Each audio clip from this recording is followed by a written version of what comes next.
Hello there, and welcome to this special first lecture on Gay's The Beggars Opera. Now, in our last discussion with the students, we had screened a version of The Beggars Opera, and we'd seen how the ballad opera operates, as it were, within the text, and how creates a kind of a disparity between the high formal structure of the opera and the low subject matter, that is, dealing with the lives of the criminals. But what exactly is the point of the Beggars Opera? What is Gay trying to do? I am going to argue in this first lecture on Gay that Gay was trying to arrive at a satiric depiction of contemporary corruption and political intrigue that was being perpetrated specifically by the Walpole government. Remember, Walpole was the prime minister. And that the text is a broader satire on the culture of greed and overpowering self-interest that marked contemporary English society. So the first lecture is fundamentally going to take a look at the satiric structure of the opera and the way in which Gay's satire operates. In our second lecture, which will be tomorrow, we'll take a look at the other element of satire in Gay, and that is the satire against the Italian opera, and why or what is the significance of the ballad opera technique in Gay. And in the final lecture, we're going to take a look at the characters, especially that of Polly, and look at how Gay's art of characterization creates this pervasive body politic that is rotten, and how Polly becomes the one fulcrum who operates against this mode of satiric presentation. So, three reasonably large lectures, which will take up different angles of the text, lined up starting from today. So let us get to, without further ado, let me share my screen and let us get to the discussion of the Beggars Opera as a satire. Give me a moment as I share the screen.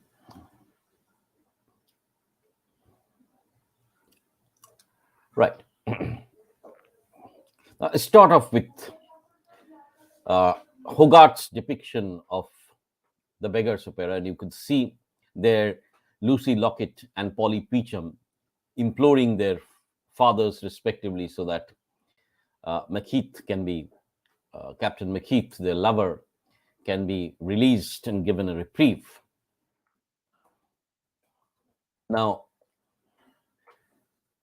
Gay's Beggars Opera was performed in 1728 in the Lincoln Fields Theatre, and the play lasted 62 nights.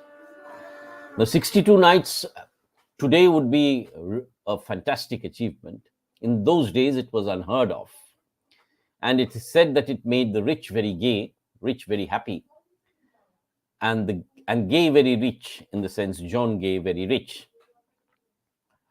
Now, importantly, this was a satire against two things. One was the Italian opera tradition, which I will not discuss today, but tomorrow. And secondly, it was the political corruption of the incumbent prime minister, Robert Walpole, and his government, and especially also of the 18th century mercantile society. Now, once again, let us talk briefly about Walpole. Now, Walpole was the first so-called prime minister of England who ruled from, or rather who governed, rather let us say, he's not the king, but as you can understand that with democracy coming in big time. The prime minister's role was the most important role, and the king was largely reduced to a titular head.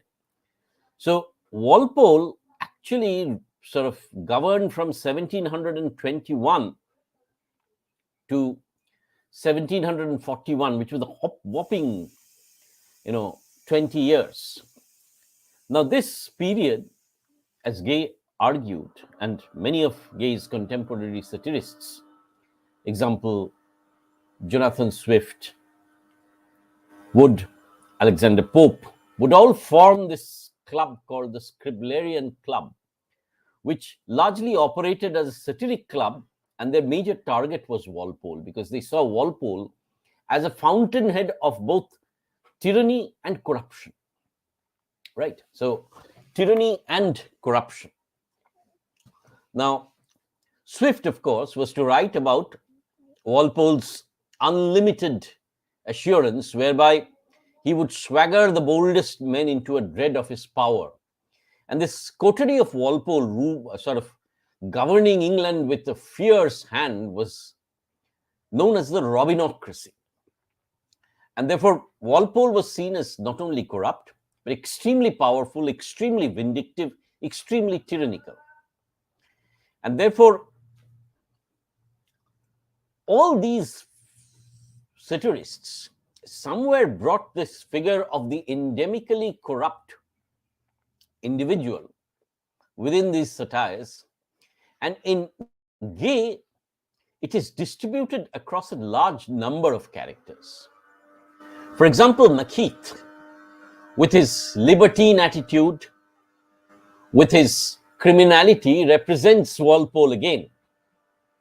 But so does Peacham, who is the magistrate with signing of the warrant powers, or the signing of the warrant powers. So Peacham is also modeled on Walpole, and so is Lockett, the jail keeper. So what happens in the Beggars Opera is that the character and the corruption of Walpole, the tyranny and the corruption of Walpole, the criminality associated with his corruption, is distributed across multiple characters, most notably Makita, Peacham, and Lockett. Right. Now, Walpole was at one point of time also associated with the South Sea bubble. And in the South Sea bubble, when the politicians actually bought and sold their shares to make a premium, the South Sea bubble was seen as the index of corruption of the Walpole government. Now, let us understand what was happening, because you see, Gay's Beggars Opera was in many ways a reference to the bubble. The South Sea Company was established in 1711 and was granted exclusive trading rights in Spanish South America. Right. So apparently it was a lucrative company because it could trade in slaves, it could trade in gold. However, in reality, it was a defunct company, because the Spanish would allow only one ship to pass through that particular area through the Treaty of Utrecht. Now, the company hard sold its ability, grossly exaggerating its capacity. And you see, the stock moved from 100 rupees to 1,000 rupees within months. Now, it was circulated, the rumor was circulated, that there would be numerous ships who would be carrying back Spanish bullion, especially gold and commodities, back to England, and therefore that the South Sea Company would be an extraordinarily powerful company.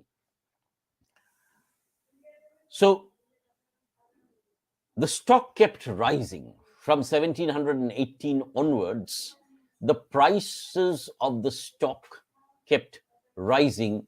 And what was strange was, with the trade and commerce being opened up to the stock exchange, where the common people would also buy shares, people from every wake of life rushed to buy shares, so that the South Sea share became the most in demand.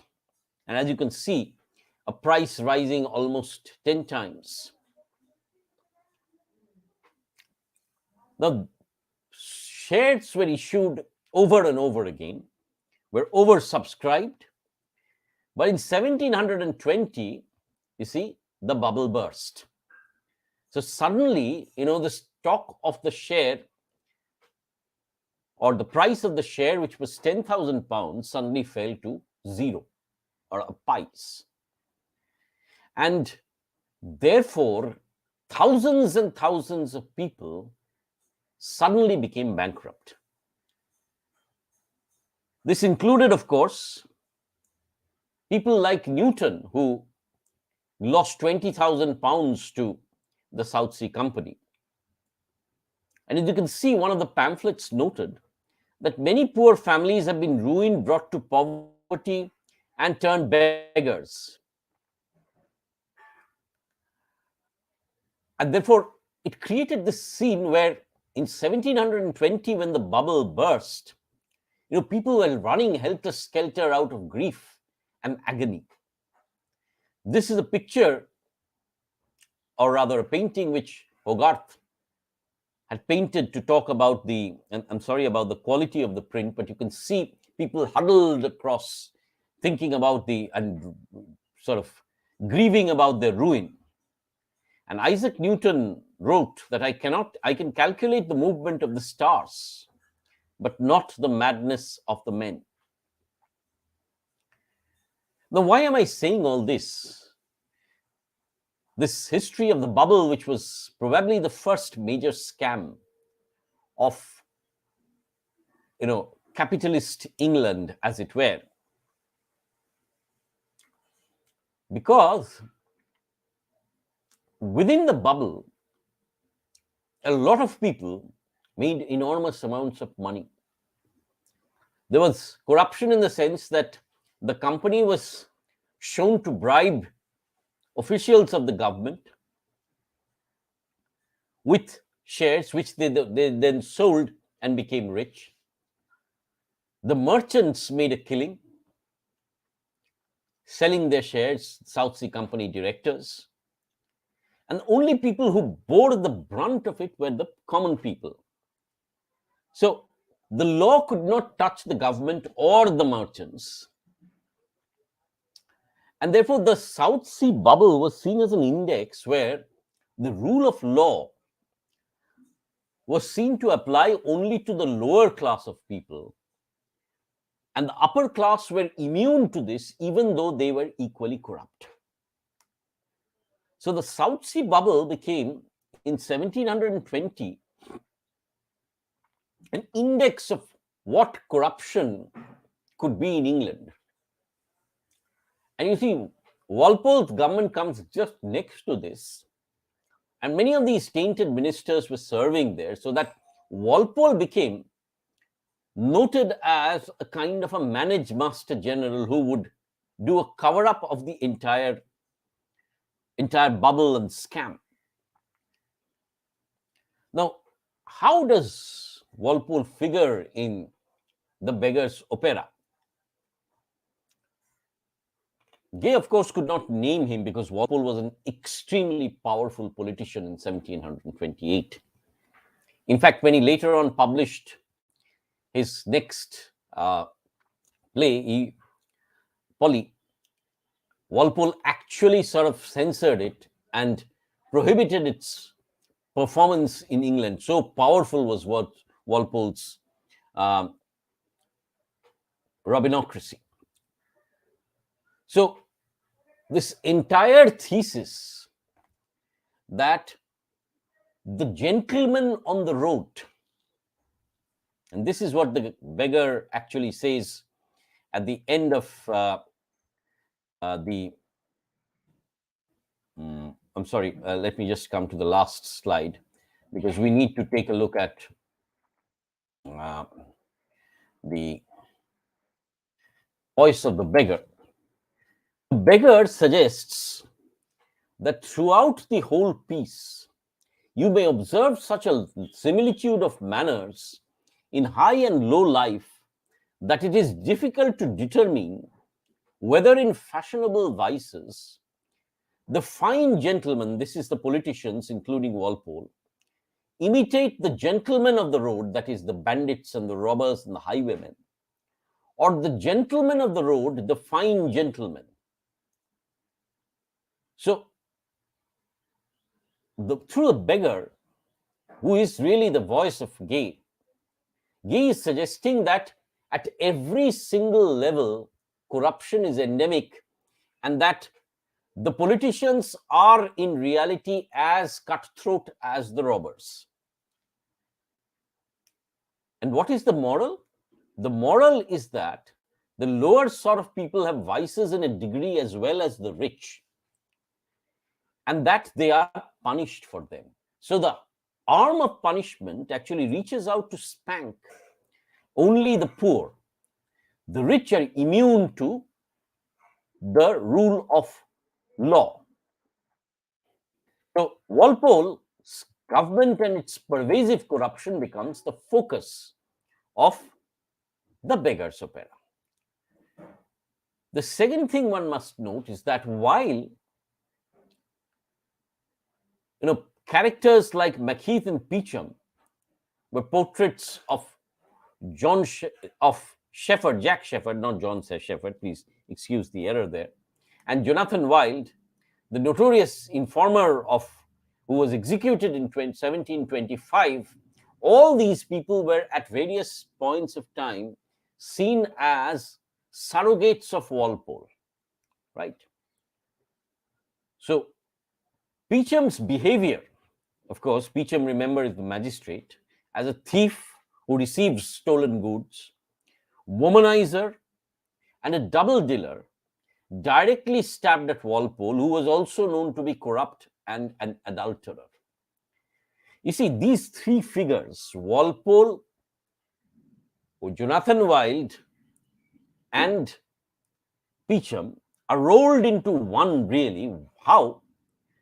Now, Jonathan Wild, the notorious double dealer, as I pointed out, actually received stolen goods from the thieves and sold them back to their rightful owners at a premium. So if you were a victim of theft, say you lost your heirlooms, you actually went to Jonathan Wild, and Jonathan Wild would say, after 3 days, go to that park and you will find your goods. How? Because he had bought them back from the thieves. He had received them at a pittance. So a 3,000 rupee, say, heirloom would be sold to Jonathan Wild by the thieves for 30 rupees. He would then sell it back at 1,000 rupees or 2,000 rupees. So Jonathan Wild was playing both the law and the thieves. If the thief refused to sell it to him, he would have him arrested and hanged. And therefore, the thief, in fear, would actually sell the good to Jonathan Wild. If the thief refused to, he reported him and took the reward. So Jonathan Wild was seen as somebody who was inimical to the society in every sense. In 1725, when he was hanged, people actually thronged to beat him up. But Walpole was seen as a prototype of Peachum and Jonathan Wild. Peachum also receives goods. Now, because he was part of the government and he was fleecing the people of their money, and he was using his position in authority to organize rackets of corruption and to profit himself. So Peachum, Jonathan Wild, Walpole becomes rolled into one in the Beggars Opera. So much so that he is seen, Walpole is seen as the real Makita, the real criminal within the text.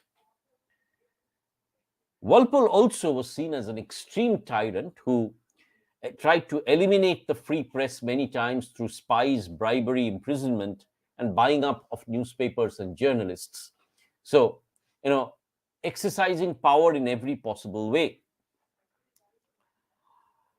Now, Walpole, of course, hated the Beggars Opera and he tried to subjugate it.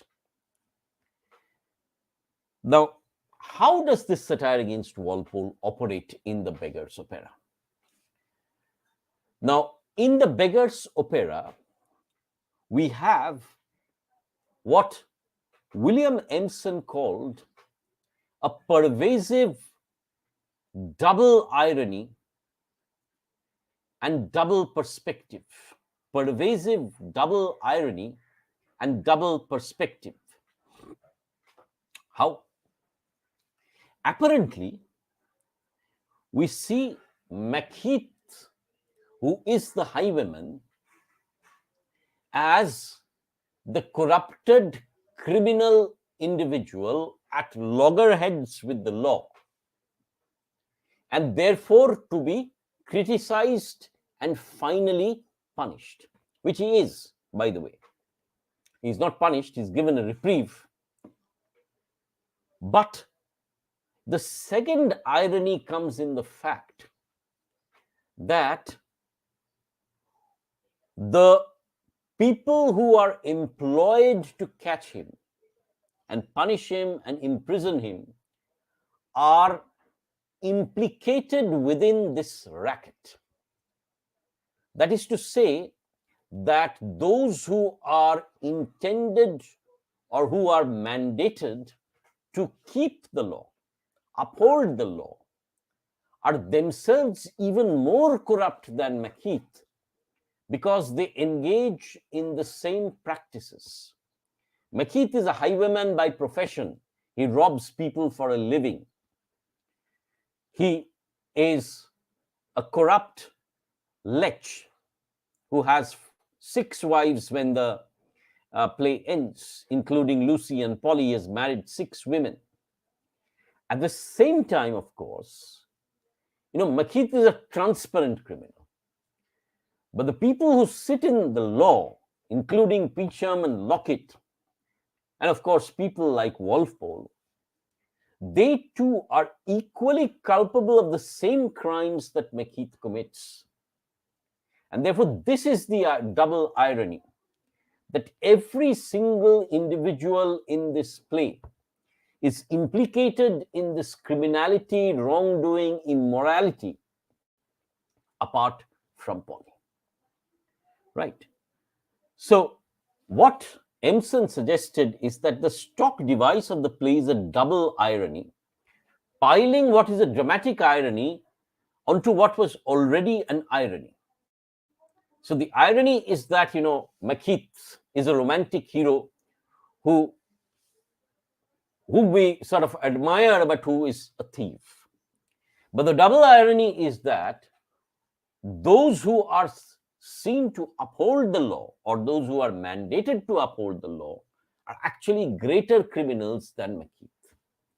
And there is this lingering hidden irony, because we can identify Walpole with Peachum and Lockett, that at the highest level of governance, you only have Makitas. So the satire against Walpole operates because Gay is showing that at every level in the government, there is pervasive corruption. Right? Now, this, of course, goes back to the theme of Hobbes, especially in Leviathan, where Hobbes suggests that human beings are marked only by greed and self-interest, and that human nature is innately nasty, brutish, and short. Right? So human nature is innately self aggrandizing in the sense it only looks after its own self-interest. What Gay does is he creates the dramatic equivalent of a Hobbesian universe. So in the Beggars Opera, everybody is motivated by self-interest. So one must argue, you see, that the Beggars Opera is not merely about Walpole again. It is about the audience within the Beggars Opera as well, at whom Gay is laughing and showing them to be equally a part of the corrupt worldview, of the corrupt and selfish worldview that was part of 18th century life. So the ironies are multiple. You see, it rebounds on Makita.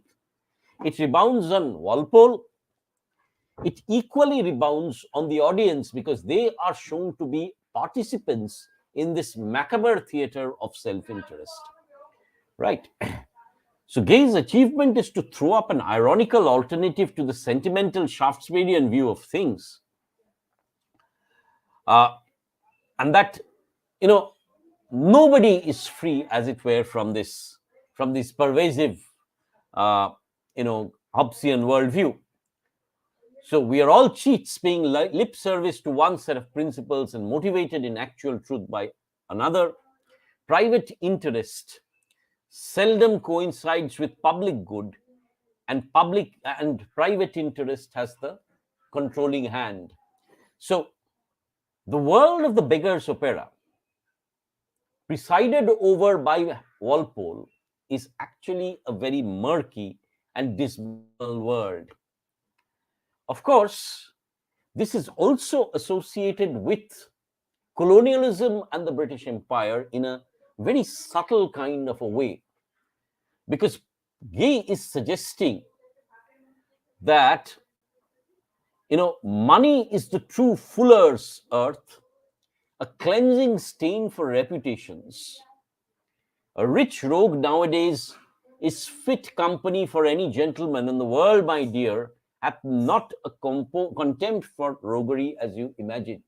So this play on the word company, and the company as an entity which is thriving on principles of exploitation, colonization, and self-interest, is seen as another aspect of the satire of the rape of the Beggars Opera. So what am I arguing? I'm arguing that we might see the Beggars Opera as a satire on Walpole. True. In fact, Walpole is alluded to by the name Bob Booty. Once again, booty suggesting the kind of money that he has made. And Bob Booty is seen as one of the criminals of London, one of the major criminals of London to whom Peachum alludes. And Mrs. Peachum is slightly weak about Bob Booty. But in reality, the text is about corruption at every level of society, especially at the political level, and therein lies the satire against Walpole, his tyranny, his self-interest, his corrupt cloaking of his ministers. But I'm going to argue that the figure of Walpole is distributed, therefore, across many characters. For example, in Makita, with his libidinous aspect, with his criminality. It is more specifically associated with Peachum because he wields power and he receives stolen goods and he corrupts the very law he's supposed to protect. And here Peachum is definitely associated with Jonathan Wild, and therefore Walpole too is associated with Wild in being the corrupt individual who is mandated to uphold the law but who sort of violates the law himself. And finally, it is also distributed across Lockett, who is the jailer, who is again a figure of authority who refuses to be honest and who fleeces the criminals for their money. So Walpole and his government is a potent target for the satire of the Beggars Opera. But I'm going to argue that it is much greater than that, that not only is Walpole, when the audience thinks that Walpole is the subject of satire, then Gay performs another trick by suggesting that at every single level, every single institution is corrupted, so that every single member of the audience is also the recipient of the irony, and they are all similar. So this is the endemic pervasive satire. And again, also, Gay is suggesting that the company, the English nation, which is based on exploitation, which is based on corruption, bribery, and you remember that colonization was a process of great exploitation, briberies, and endemic kind of ill practices. These are also held up under the scanner of Gay's satire. And this line that comes back and forth, that a similitude of manners in high and low life. So cutting across classes, people are same in terms of their corruption. It is difficult to determine whether in the fashionable vices, the fine gentlemen imitate the gentlemen of the road, or the gentlemen of the road imitate the fine gentleman. So this contradiction that the beggar can have an opera is an objective correlative of the fact that the people who are set to govern the laws and uphold the laws are the same people who can violate the laws as well.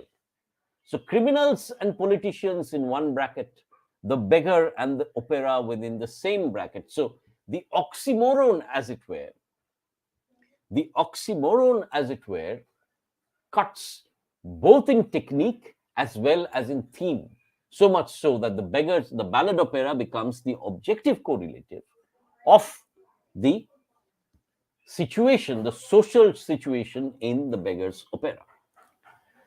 Now, there's also a critique of the money market, especially the way in which women are seen within Beggars Opera. Now, it's very interesting in the sense that at every step, the woman is seen as a currency, as something to be put up in the market. And take a look at how Mrs. Peachum is talking about her own daughter and herself. She says a maid is like a golden ore, which has guineas intrinsical in it, whose worth is never known before it's tied and impressed in the mint. A wife's like guinea in gold, stamped with the name of her spouse, now here, now there, is bought and sold, and is current in every house. So female sexuality, as it were, is seen as something of a commodity to be consumed and exchanged within the market. And therefore, you see, this very concept of selfhood, which is superimposed upon the concept of money, is again a pertinent critique against the marriage, institution of marriage for money, as well as the way in which women are sort of completely dismissed as commodities in the Beggars Opera. Now, every single character, in fact, Mr. Peachum suggests that Polly should report Makita and therefore collect the 40 pounds and become a widow if Makita is hanged, so that all Makita's possessions can then come to her and then she can sell it off again and become rich. Lucy is also advised the same by Mr. Lockett. And Mrs. Peachum is suggesting that the woman is a guinea. So at every single level, the institution of marriage is seen as something which is merely to be undertaken or shaved off purely for the sake of money. Right? So, this is one of the major satires also against in the Rape of the Lock. I'm sorry, in the Beggars Opera. I'm getting old. Uh, and Makita, at the end of the play, is advising Lucy and Polly both, ship yourselves off the West Indies, where you'll have a fair chance of getting a husband apiece, or by good luck, 2 or 3 as you like best. So the woman is like this commodity which is to be shipped, and they will be wives who are rubber stamped, or as it were, minted wives. So again, this language of commerce commodity is being highlighted. Now,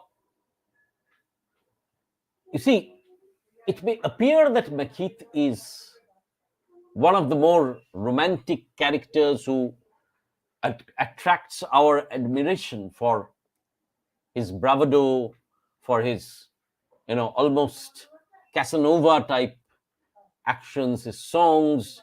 He's an extremely attractive character, no doubt.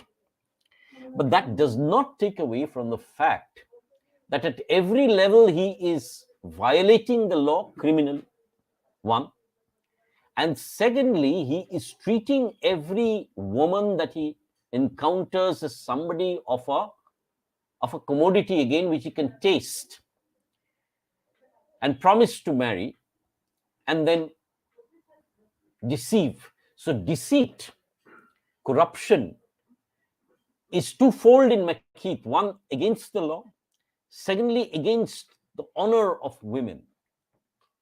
And therefore, at the end of the text, we realize that while Makita has charms, while Makita has sexual appeal, the real Makita is a reprehensible, deceitful character, just as in the way Peachum and Lockett are.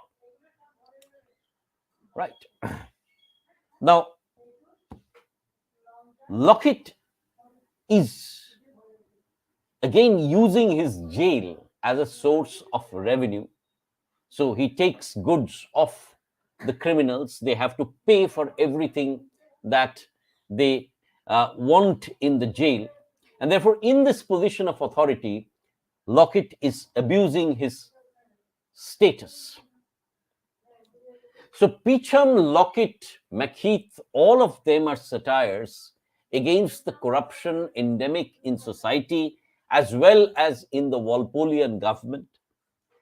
So a satire against the pervasive atmosphere of corruption in the Walpole government, a satire against colonialism and the practice of the same deceit by the company, and finally a satire against the social treatment of women in the Beggars Opera as commodities only. The final satire here is against the bloody code. You see, in England at this point of time, the penal code was such that you had very few punishments. For very minor punishments, you could be imprisoned. For major, in any kind of medially, powerful crime, for example, breaking off of the twig or a branch of a tree in another house, trespassing, any kind of major theft would attract, punishments like, hanging by Tyburn tree or transportation. So this code, this penal code, which actually killed people by the dozen, was known as the bloody code.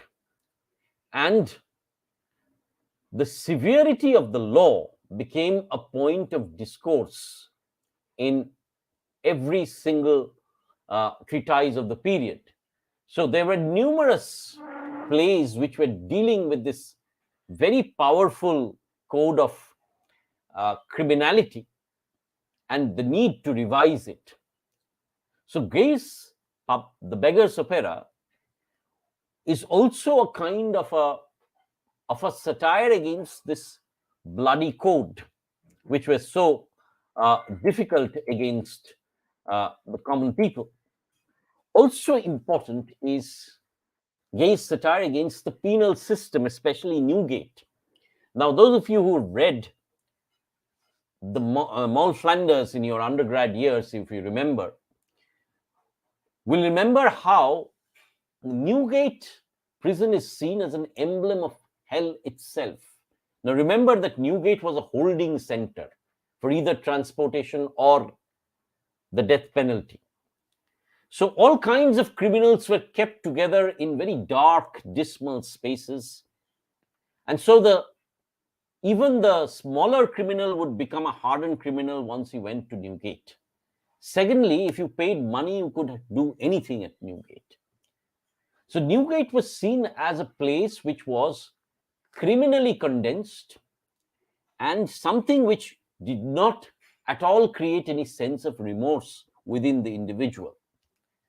So together, you see, there is this demand for legal penal reform, in the sense that the bloody code needs to be sort of moderated, and that the penal code, that Newgate prison, needs to be changed from an emblem of hell, from a place of disease, to a kind of reformatory. So this satire against Newgate and the satire against the bloody code is another aspect of the Beggars Opera. This is a picture of Newgate prison, the gate of Newgate prison, actually. As I was saying, there's a significant critique against British imperialism and the